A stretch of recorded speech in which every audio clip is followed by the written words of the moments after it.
आज हमारे सामने एक बहुत ही दिलचस्प चीज है। हाँ। ये D&D क्रिएशंस चैनल पर एक उड़िया फिल्म आई है, आई एम कालिया।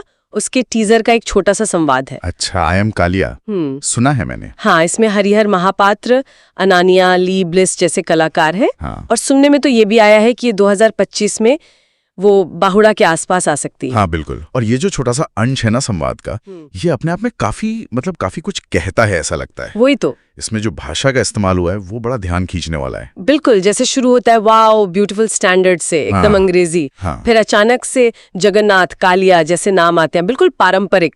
फिर बीच में आई लव यू और अंत में एक तीखी सी शायद गुस्से वाली बात। हाँ। ये जो अंग्रेजी और एकदम पारंपरिक ओडिया संदर्भों का घालमेल है, थोड़ा अटपटा सा है, लेकिन है ना दिलचस्प। सही कहा। अटपटा जरूर लग सकता है शुरू में, पर दिलचस्प है।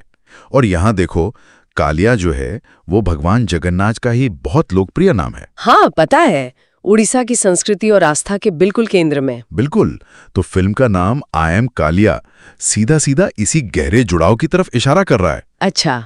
और इसका बाहुड़ा के आसपास रिलीज होना, वो भी तो रथ यात्रा के समापन से जुड़ा त्योहार है। हाँ हाँ। तो ये सांस्कृतिक कनेक्शन और गहरा हो जाता है। अच्छा, तो आप कह रहे हैं कि ये सिर्फ भाषा का घालमेल नहीं है? शायद नहीं। ये फिल्म के मूल विषय की तरफ कोई इशारा हो सकता है, जैसे आधुनिकता और परंपरा के बीच का कोई टकराव या कुछ और? हो सकता है, बिल्कुल हो सकता है। ये जो वाओ ब्यूटीफुल स्टैंडर्ड और फिर एकदम से जगन्नाथ, ये एक साथ आना है ना। हाँ। ये सिर्फ आजकल का चलन भर नहीं लगता मुझे। मुमकिन है ये उड़ीसा के आज के युवाओं की वो उस कश्मकश को दिखा रहा हो। कौन सी कश्मकश? वही जहां उनकी दुनियावी ख्वाहिशें, उनकी मॉडर्न लाइफस्टाइल, वो अपनी जड़ों से, अपनी पहचान से कहीं ना कहीं टकराती हैं। और खासकर आई एम कालिया जैसे टाइटल के साथ, मैं कालिया हूं, ये पहचान का सवाल और भी गहरा हो जाता है। और टीजर में ऐसे भावनात्मक उतार चढ़ाव वाले संवाद का इस्तेमाल क्यों? एकदम से तारीफ, फिर भक्ति, फिर प्यार, फिर गुस्सा। हाँ, वो तो देखो टीजर का काम ही यही होता है, ध्यान खींचना। बिल्कुल, ध्यान खींचना, भावनाएं जगाना। पूरी कहानी तो बतानी नहीं है। सही बात है। तो एक छोटा सा संवाद जिसमें प्यार, गुस्सा, भक्ति सब कुछ पल भर में आता जाता दिख रहा है, ये इसी स्ट्रैटेजी का हिस्सा लगता है, ताकि दर्शक सोचें। हाँ, सोचने पे मजबूर करना कि आखिर ये किरदार कालिया है कौन और उसकी कहानी में इतना ड्रामा क्यों है भाई, उत्सुकता जगाना। तो इसका मतलब ये समझें कि ये संवाद का टुकड़ा हमें समकालीन उड़िया सिनेमा में कहानी कहने के नए तरीकों की एक झलक दे रहा है। हाँ, कुछ हद तक कह सकते हैं। जहां भाषा और भावनाओं के साथ ऐसे प्रयोग हो रहे हैं, ये मिक्स एंड मैच वाला स्टाइल। हाँ, लगता तो यही है।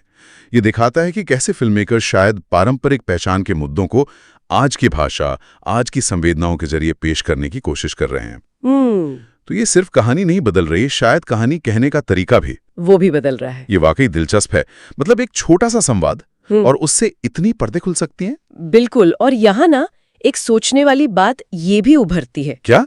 कि देखो, जिस तरह इस संवाद में पारंपरिक आस्था के नाम है कालिया, जगन्नाथ, और साथ ही आधुनिक अंग्रेजी के भाव भी हैं, wow beautiful standard, I love you. हाँ।